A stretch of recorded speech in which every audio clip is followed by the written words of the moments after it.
Question 1. Demographic. Demographic market segmentation focuses on tangible factors of a consumer, such as age, gender, and ethnic background. With this, organizations can take these basic factors and cater their services to the interest of these factor groups. A real-life example of this is when minor league ball teams host Free Kid Night. Within these nights, organizations tend to offer activities for the children who attend the game, hoping to strike their interest and have them want to return to future games. Socioeconomic marketing looks into more specific factors, such as income, education, and occupation. With this, organizations target their marketing to attract specific people within these groups who share similarities. An example of this in sports is when sports host occupation nights, such as Nurses Night or Teachers Night. These work well as they create an event within an event for people who belong to these groups, creating more potential profit for the organization hosting the event. Psychographic marketing looks into the personal lives of potential consumers. Factors such as lifestyle, personality, activities, interests, and opinions are in play when using psychographic marketing segmentation. A real-world example of psychographic would be when beer companies offer a chance to win items and trips within the purchase of their product. Beer companies associate their product with the desired lifestyle of their consumers, and with this they create a good psychographic connection with consumers' lifestyles. Geographic marketing segmentation looks at the location of consumers and how to take advantage of those factors, such as region, country, city, climate of living, etc. A real-world example of this is when European soccer friendlies take place in North America. For a few years now, big-name soccer teams such as Manchester City and Bayern Munich have come and played friendlies in North America to take advantage of the geographic location, as plenty of consumers in the countries look forward to watching world-class talents play. Behavioral marketing looks into personal tendencies of consumers. Organizations use this marketing segmentation to predict and evaluate the purchase and loyalty styles of their consumers. An example of behavioral marketing segmentation is seen on sports betting apps. On sports betting apps, it is easy for the organization to connect your betting behaviors. With this power, sports betting companies cater the app to you and ensure that their promotions and offers that show up specifically for you are things you've been proven to frequently bet on. Benefit marketing is self-explanatory as it focuses solely on the consumer's benefit. Therefore, organizations using this marketing model are looking to provide benefits to their consumer. An example of benefit marketing is organizations who produce sporting wear for athletes. Organizations producing these products ensure to imply items that provide comfort and performance for athletes, resulting in their product being purchased at high rates. Question 2. Diversion from everyday life. A diversion from everyday life is a happy distraction that allows people to have a break from the tribes and tribulations of their everyday processes. Sports is a prime example of one of these diversions for many sports fans. For me personally, sports serve as a daily/weekly diversion. Good day or bad, I enjoy taking time to watch my favorite sports and enjoy the entertainment they provide, whilst forgetting about whatever stress I am under at the time. Uncertainty of outcome. Uncertainty of outcome describes how an event has a finish that cannot be certain up until the event is over. For me, I enjoy the uncertain outcomes with sports.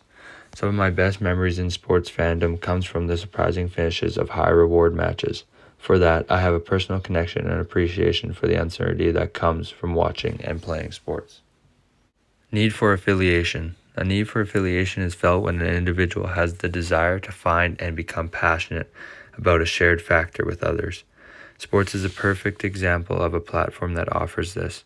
Sports allows for people to share similarities and passions with groups of people who also support the same team, creating a sense of belonging for everyone involved. Personally, I support teams throughout North America and global professional and amateur sports. And within those teams, I enjoy communicating and connecting with fellow fans and sharing a sense of community amongst each other through the team we both support. Family ties. Lastly, it is seen in society that family traditions tend to serve an importance to many families, and every generation looks to protect and celebrate those traditions so they continue to pass them down to future generations. This can be seen in sports fandom. Many families share favorite teams, and a sports team becomes a family tie and tradition to people. An example of this comes from my personal ties.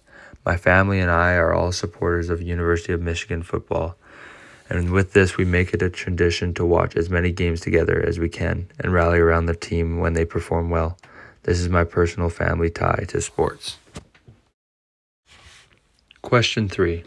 Planning is a crucial factor to all organizations, but especially small organizations. Most small organizations do not have the same amount of reputation, connections, or resources of that of a bigger organization. Therefore, smaller organizations must plan effectively to maximize the potential of what they do have. First, smaller sport organizations must optimize their resources. As previously mentioned, smaller organizations do not possess the same amount of resources as big organizations. With this being said, smaller organizations must plan strategically on their resource allocation to maximize their potential and become successful on what they are trying to accomplish. An example of a smaller sport organization using strategic planning to optimize their resources is Club Roma. Club Roma is a semi-professional soccer team in the region, a relatively small sports organization, yet they have used the resources to create a grassroots development plan for current and future players.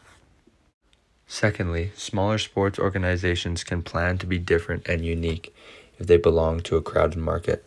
Sports popularity continues to grow, and many sports industries can be crowded with similar and larger sports organizations. Therefore, a smaller sport organization planning to provide a unique product would be efficient. An example of a sports organization conducting this is the Savannah Bananas. Baseball is a uber popular sport in North America, with countless large and small organizations within the sport competing for consumers and revenue. Within this sport is the Savannah Bananas, who put a twist on the game. Much like the Harlem Globetrotters, Savannah puts a fun and unique twist on the game to entertain the fans, and for years it has been a success. Lastly, smaller sports organizations must look to grow at all opportunities. Therefore, they must plan to build strong relationships with their target audience. In doing this, they will be able to attract more consumers and continue to grow as an organization. An example of an organization conducting this in their plan is the Niagara River Lions. As mentioned in our presentation from the River Lions representative, they are planning to strike deals around the region and hope to reach their current target audience, people of the region, and potentially create a new audience as well, such as tourists coming to visit the region during the season. Question 4. SWOT analysis is an acronym that stands for strength, weakness, opportunities, and threats. With this, SWOT can be broken down into two sections. Strengths and weaknesses are considered controllable by an organization, meaning that they have the power to make decisions within the organization that create a strength or weakness outcome. On the other hand, opportunities and threats are external entities that can come upon a sports organization surprisingly. With these cases, organizations have to decide how they will react and optimize the best they can against these opportunities and threats. In Ford's case, their decision to rejoin F1 can be analyzed using the SWOT analysis. First, Ford's strength in this situation is their reputation and resources at hand. Ford is one of the most popular and wealthy automotive companies in the world. Therefore, rejoining the F1 circuit will be accepted with praise and excitement as the fans of the sport understand their organization and understand the resources they have to field a competitive car. The weaknesses Ford faces in rejoining F1 is the loss of experience they've faced since they're absent. F1 racing and regulations have tremendously changed since Ford was left in F1 in 2004. With this being said, Ford will have a weakness early in its return as it looks to get their knowledge for the sport back up to par with the other teams. The opportunities for Ford rejoining F1 are countless. F1 continues to grow exponentially in global popularity. Therefore, Ford joining a positive sporting entity creates many opportunities for sponsorship, corporate and individual relationships, and revenue. As for potential threats, Ford faces the threat of ever-changing regulations. In F1, car regulations are always subject to minor and major changes. These serve as threats to the teams of F1, and Ford will be no exception. Ford will have to stay on their toes and act efficiently when these regulation threats arrive. Question 5. The first unique trait that the sports industry possesses is unpredictability. Unpredictability arises when an occurring event does not have a set result or conclusion. This is usually a rare occurrence in the world of industries, with the exception of the sports industry, where unpredictability rears its head in nearly every situation within the industry. An example of unpredictability in sport is seen in all matchups. For examples, in the sport industry, it is totally possible for a sports team to defeat a team they've lost to 9 straight prior. In other industries, 9 straight occurrences usually don't suddenly turn the other way and become unpredictable like they do in the sport industry. The second unique trait that the sport industry possesses is deep emotional connection. Other industries look to provide to the economy and rarely hold any true emotional ties to the individuals involved. In contrast to this, the sports industry thrives on creating an emotional connection to consumers and using that emotional connection as the leader in industry success and revenue. An example of emotional connection in professional sport is the parades that take place after championship victories. It is obscure to see other industries host thousands of people to party after a success, but in the sport industry, it has become a tradition to do so thanks to the deep emotional connection rooted in the industry. The third unique trait is an inelastic demand. This pleasure is often seen when other industries begin to charge more to the consumers for their product. Unlike this, consumers of the sport industry tend to sustain their demand for their favorite team despite a potential rise in cost. An example of inelastic demand in sports industry is seen with the Toronto Maple Leafs ticket pricing. The Leafs are notorious for their high and continuously growing prices for tickets, but despite this, the arena continues to yield full capacity at every home game. The next example of a unique factor in the sport industry is the short time frame the product can be utilized by the consumer. Organizations in other industries attempt to make their product last as long as possible at top quality, as this adds value to the product. In the sport industry, the product that is produced is only naturally valuable for a short period of time during its live occurrence, therefore adding value to the product through its natural perish. An example would be sporting highlights. Sporting highlights in any sport live are forever through video and audio. Before a select few consumers of sport industry that got to see the event live in any way hold a natural enjoyment of the product. Lastly, the sport industry serves as an intangible product to the consumer. In other industries, tangible objects are what consumers hope to acquire through their business to the industry. In the sport industry, consumers receive intangible factors such as excitement, passion, and enjoyment from the production of the sport industry. An example of this would be attending a professional sporting event. You could very well leave the event without any tangible assets and yet still feel satisfied with the money you spent into the sport industry thanks to the intangible product it provided you. Question 6. The first way sport differs from these other entertainment entities is the unpredictability of sports versus the scripted and planned outcomes of entertainment, such as movies and theater. As previously mentioned, sporting outcomes are unpredictable, and in this particular comparison, sports are different from other entertainment types as they all provide a predictable outcome versus sports which does not. Sports is also different from other entertainment factors thanks to its ability to be new.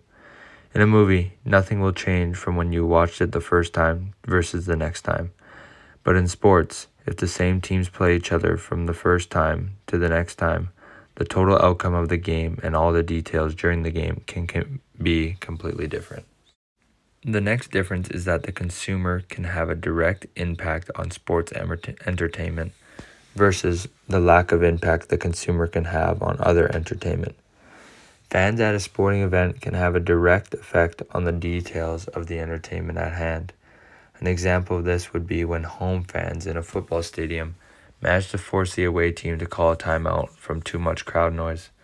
This effect cannot be seen when watching a movie or play.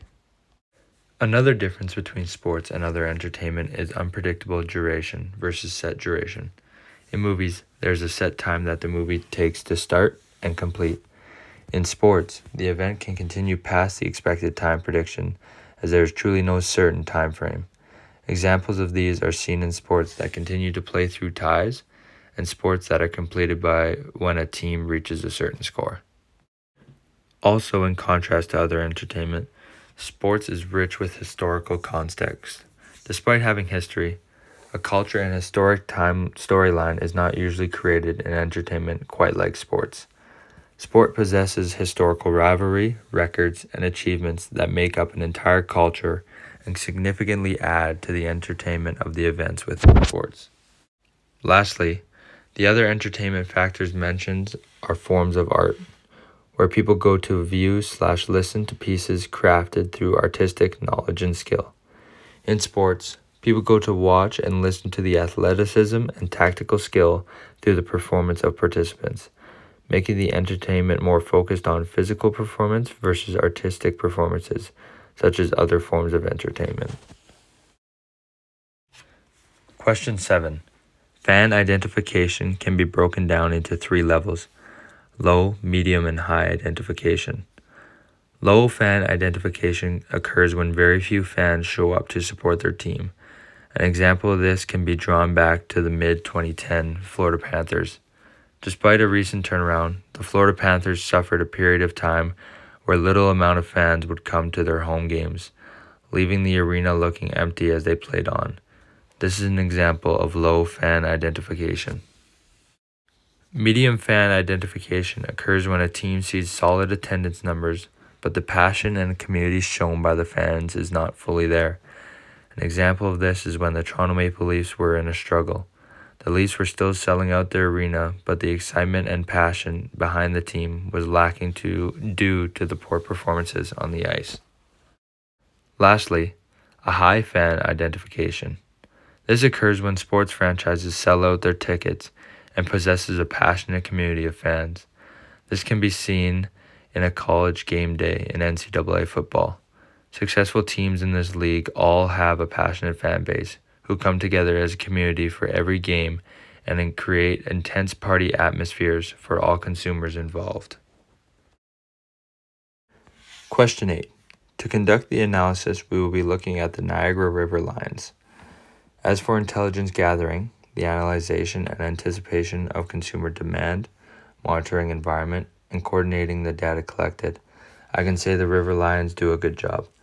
I can say this because, in the presentation earlier this semester, it was shared to us that the River Lions are constantly evaluating the demand that consumers demonstrate game to game. This is proven by mentioning the heightened attendance for the home opener and special nights during last year's season versus regular games. For intelligent dissemination, sharing the information gathered in the intelligence stage, our class served as the receivers of the Niagara River Lions information. During the presentation, the presenter was not shy to inform us of their plan to anticipate consumer demand, and in doing this, they allowed us to see what is occurring within the organization, making us excited and invested to see what is to happen next, and if their anticipation of demand turns out to be correct. Lastly, the River Lions are responsive to the information they gathered from the intelligence generation process. It was shared with us that the River Lions plan to expand their capacity as attendance and demand continues to grow, and they also plan to use their external environment to create partnerships and eventually cause more consumption of their product. Therefore, this is how the Niagara River Lions were responsive to the information they gathered. Question 9. Sports organizations used to offer only basic items that society associated with women, but were completely unrelated to the sporting event they were attending. In recent years, this has been abolished, and sport franchises have now understood that women attend games to enjoy the game and deserve specials that relate more to the event at hand. The sports industry now caters to women by offering them special events, but also ensuring they can remain engaged on the main event. With this being said, sports teams can continue to better their events in this field and appeal to an even larger group of women who may be willing to join the community of their sport franchises. Franchises can do this by offering programs to women who are looking to become involved in the sport and have recreational fun amongst each other through the aid and guidance of the organization. I believe this would even increase engagement for the ever-growing group of girls joining the sport industry community. Question 10. The important element of the contingency model are mission, vision, organizational objectives, and organizational culture. These are important factors in sports organizations. First, vision is required for any franchise in sport to have a future, as it allows for the franchises to have an understanding of what they want their future to look like, making it known to the franchise of what they have to do in modern day to eventually get there. An example of this would be the Vegas Golden Knights. Only recently joining the NHL, the club owner had the vision of winning the Stanley Cup soon after joining the league. People outside of the organization did not believe they had a chance, but thanks to their vision, the Knights were able to capture the Stanley Cup this year. Next is mission. In a mission, an organization sets out their plan on how they will better themselves and the community/people they represent. It is often a promise to improve their overall organization. An example of a successful mission is seen in the Dallas Stars. The Stars set out to create a minor hockey association for young kids in Texas who are interested in joining and trying out hockey. Since doing this, the Minor Hockey Association has been a success, and Texas hockey has blown up for youth in Texas. Moving on, organizational objectives are used by sporting franchises as a guide list to what they desire to get done and achievements they hope to obtain. An example of a sporting franchising using organizational objectives can be seen in all organizations. Every sports entity sets objectives they hope to hit, leading to them having a sense of direction and goals in their operation. Lastly, organizational culture is a crucial part of sports franchises. Culture builds the reputation of a sports franchise. Therefore, franchises take the upkeep of their team culture as high as possible. An example of successful organizational culture in sports is the Georgia football team. Georgia has won national championships 2 years in a row, and they look to keep their culture as champs as it attracts more fans and supporters to their team. Question 11. For this analysis, we will look at the Niagara Ice Dogs. The Ice Dogs are located in St. Catharines, Ontario. The Ice Dogs belong to the Ontario Hockey League and are a well-known team within the region. With this being said, the Ice Dogs face the external environmental forces of being so close to two big market NHL teams, Toronto and Buffalo, as well as multiple junior A, B, and C teams across the whole region. Therefore, the Ice Dogs must efficiently collect, analyze, and report information if they hope to fend off the competitiveness of the hockey market in the region and sustain and grow the consumer community currently possessed by the hockey team. Question 12A. My favorite part of the class so far has been the presentation we received from the Niagara River Lions representative. I enjoyed this part of class because it put the information we learned in sport marketing into a real-life situation and organization with the Niagara River Lions. Having this allowed me to understand and appreciate what we've learned in sport marketing, as I now have a local example to draw information from. Question 12B. The first insight shared by our guest speaker is what I found beneficial, was the way they personalized the Meridian Center to fit their idealized product and identity of their team. I enjoyed the idea around how they turned the arena into a horseshoe to create a more engaging and exciting environment for fans. I also like how they incorporated specialty nights and activities for youth to make their games more than just a game and create an atmosphere that can be enjoyed by all age groups. I also enjoyed how our guest speakers shared their plans to strike partnerships with corporate sponsors around the region and create mutual relationships from an economical standpoint. For example, she mentioned how the club had been looking into making partnerships with Niagara Falls to have conjoined event offers and promotion. I believe this is an innovative way to conduct business and will produce beneficial outcomes for all parties involved.